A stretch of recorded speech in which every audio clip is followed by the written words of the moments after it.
the cost of living crisis, which is not just in the UK, it's pretty much all over the world. Yeah. People are literally, the average salary is about 25, 30 grand a year. Everything's going up apart from salaries. How do you see the next few years panning out? I'm going to say this now, and I'm someone from a council estate. I don't have a clue how the average person is still surviving. I don't get it. Like 25, 30 grand a year in the current world is such a tiny amount of money. It's man, it's about to be worse than ever before. It's going to be have-nots and have-yachts. It's always been that way. Yeah. But it's going to become worse and worse as inflation gets out of control, as the price of assets soar. The rich are going to become richer and the poor are going to become poorer. I don't think that most people, I'm going to correct myself. I know that most people don't understand economics as a whole. They don't understand money as a whole, because if the people watching this, if they all understood how all this shit worked, there'd be a revolution tomorrow. So they don't understand any of it.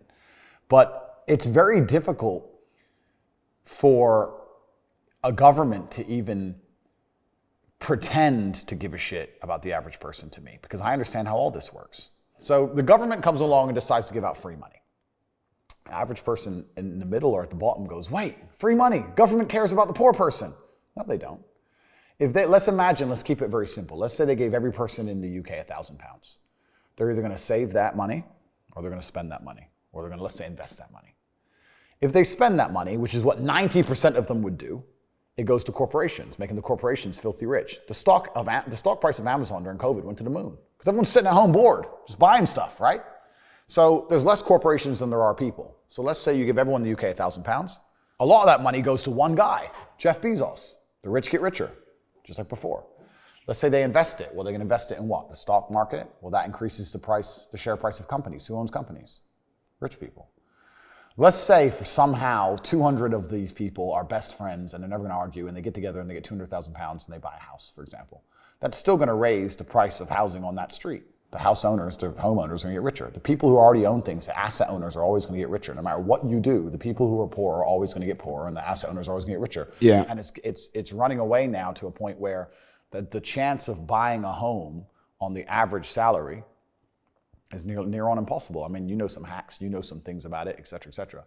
But I don't know how people are surviving on this money.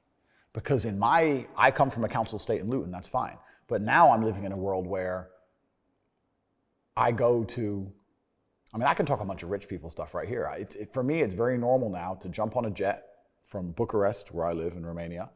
I'll go to Monaco, that's 30, 40 grand. We'll go stay in a hotel, which is 5 grand a night. We'll go out for dinner, 3 or 4 of us, that costs 15, 20 grand.